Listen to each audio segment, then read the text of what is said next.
रात का सन्नाटा है, सारा मदीना सोया हुआ है। नबी अलैहिस्सलाम की बारी माई आयशा के यहाँ है। तो हज़रत आयशा कहती अचानक मैंने देखा नबी अलैहिस्सलाम के हिचकियां बन रही, आप रो रहे हैं। मैंने कहा या रसूलल्लाह आप क्यों रो रहे हैं? कहते उठ करके देखा, कहते अल्लाह की कसम नबी अलैहिस्सलाम के दाया हाथ है, इसी पर आपका रुखसार मुबारक है, आंसू बहते हैं यहाँ से टपकते हुए दाढ़ी पर। कहते बिस्तर और तकिया गीला हो चुका। मैंने कहा या रसूलल्लाह फिदा का अबी व उम्मी, किस क्या चीज है? आप फरमाते हैं आयशा आयशा आके लेटा तो कब्र की तंगी और कब्र की तारीकी हमको याद आ रही है कि जब तक यहाँ है ऐसे आराम, कब्र में जाने के बाद पता नहीं क्या होगा। कुछ जब लेटे या तन्हाई में हो तो अपने गुनाहों को याद करें। मुस्नद अहमद बिन हंबल की रवायत बसनद सही, ये आखिरी हदीस अल्लाह सुल मिंबर पर खुतबा दे रहे हैं। फरमाते या अय्युहन्नास, ऐ लोगों अपने गुनाहों को याद करके भी जान से रो लो, अभी तौबा का दरवाजा बंद नहीं है।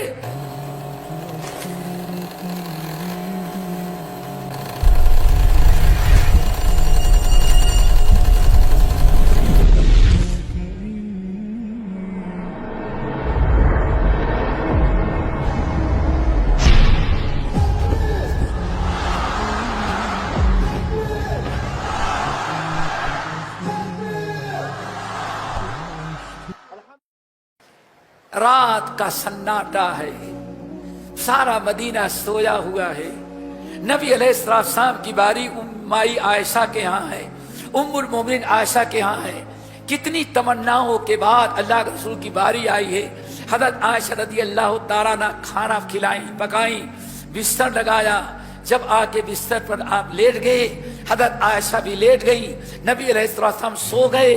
तो हज़रत आयशा कहती अचानक मैंने देखा नबी अलैहिस्सलाम के हिचकियां बन रही, आप रो रहे हैं। मैंने कहा या रसूलल्लाह आप क्यों रो रहे हैं? कहते उठ करके देखा, कहते अल्लाह की कसम नबी अलैहिस्सलाम के दाया हाथ है, इसी पर आपका रुखसार मुबारक है, आंसू बहते हैं यहाँ से टपकते हुए दाढ़ी पर। कहते बिस्तर और तकिया गीला हो चुका था। मैंने कहा या रसूलल्लाह फिदा का अबी व उम्मी, हमारे बाप बाप कुर्बान हो, आप खुशी खुशी घर में आए, खाना खाया, बातें हमसे करते रहे, अचानक बिस्तर पर आने के बाद इस तरह से आप रोने लगे, किस क्या चीज है? आप फरमाते हैं आयशा आयशा आके लेटा तो कब्र की तंगी और कब्र की तारीकी हमको याद आ रही है। और कह रहा हूं ऐ मोहम्मद अल्लाह अकबर, आज इतनी बड़ी चारपाई है जहां तक पैर अच्छी तरह से लंबे हो रहे हैं, उसके आगे भी जगह खाली है, पीछे भी जगह खाली है, सरहाने भी, दाएं भी जगह खाली है, पीछे भी जगह खाली है। ये दरो दीवार है, इतने लंबे चौड़े कमरे के अंदर आप लेटे हुए हैं। अल्लाह के फरमाते फिर मैं सोचता हूं कि ये लेटे हैं, लेकिन कब्र में लेटेंगे तो मीटर नहीं होगी बल्कि फिट का हिसाब होगा। न दाएं जगह होगी न बाएं जगह होगी, न इतनी छत ऊंची होगी न इतनी बड़ी चारपाई होगी, न पैर। अल्लाह अकबर। आयशा कब्र की तारीकी को याद करके फिक्र रोना आ रहा है कि जब तक यहाँ है ऐसे आराम, कब्र में जाने के बाद पता नहीं क्या होगा। कुछ जब लेटे या तन्हाई में हो तो अपने गुनाहों को याद करें। मुस्नद अहमद बिन हंबल की रवायत बसनद सही, ये आखिरी हदीस अल्लाह सुल मिंबर पर खुतबा दे रहे हैं। फरमाते या अय्युहन्नास, ऐ लोगों अपने गुनाहों को याद करके भी जान से रो लो, अभी तौबा का दरवाजा बंद नहीं है।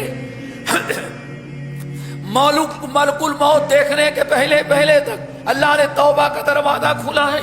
अपने गुनाहों को याद करके रो ले, तौबा कर ले। استغفار کر لے. یا ایھا الناس ابکوا، اے لوگو رو لو. فإن لم تستطیعوا فتباکوا، اگر رونا نہیں آتا تو زبردستی رو، رونے کی شکل بناؤ. کم سے کم رونا نہیں آتا، آنکھوں میں آنسو نہیں آتے، دل نہیں روتا، تو کم سے کم رونے کی فتباکوا، زبردستی رو. ممکن ہے زبردستی رونے لگو تو اللہ رحم فرما کے حقیقت میں بھی رونے والا بنا دے. کیوں؟ فإن أهل النار في النار يبكون. دنیا میں جو نہیں روتا ابھی رونے کا چاند سے رو لو. دنیا میں جو نہیں روتا وہ قیامت کے دن جہنم میں روئے گا. اللہ اکبر. فإن أهل النار في النار يبكون. جہنم میں انسان روئے گا. فتسیل الدموع، اور جب روئے گا تو اس کے آنکھ سے آنسو بہیں گے، آنسو بہیں گے. فتن کہتے دموع، اور رو رہے تو جسم کا پانی ختم ہو جائے گا تو خون کے آنسو روئے گا. فتسیل الدماء، اب خون کے آنسو روئے گا. جب خون جسم کا ختم ہو جائے گا تو جہنم میں جو اس کا جسم پک رہا ہے، جو خون جو پیپ بہے گا وہ پیپ کے آنسو روئے گا. اللہ اس نے فرمایا یہ وقت آنے کے پہلے پہلے ابھی رو لو تاکہ وہاں رونے سے بچ جاؤ گے. کیوں؟ جو انسان دنیا میں رو لیا، ترمذی کی حدیث، دنیا میں رو لیا اور اپنے گناہوں کو یاد کیا، قبر کی تاریکی، حشر کی ہولناکی یاد کیا، اور آنکھ میں آنسو آگے گرچہ نہیں ٹپکا.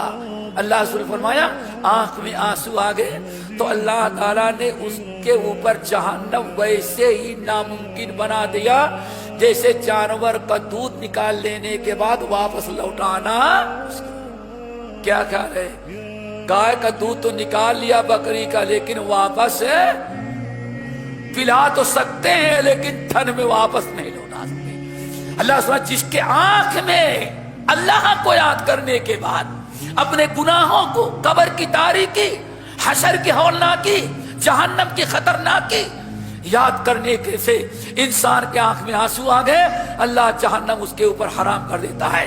پھر آپ نے ارشاد فرمایا اگر نہیں رو گے اتنا روئے گا انسان. پہلے پانی کا آنسو، اس کے بعد خون کا آنسو، اس کے بعد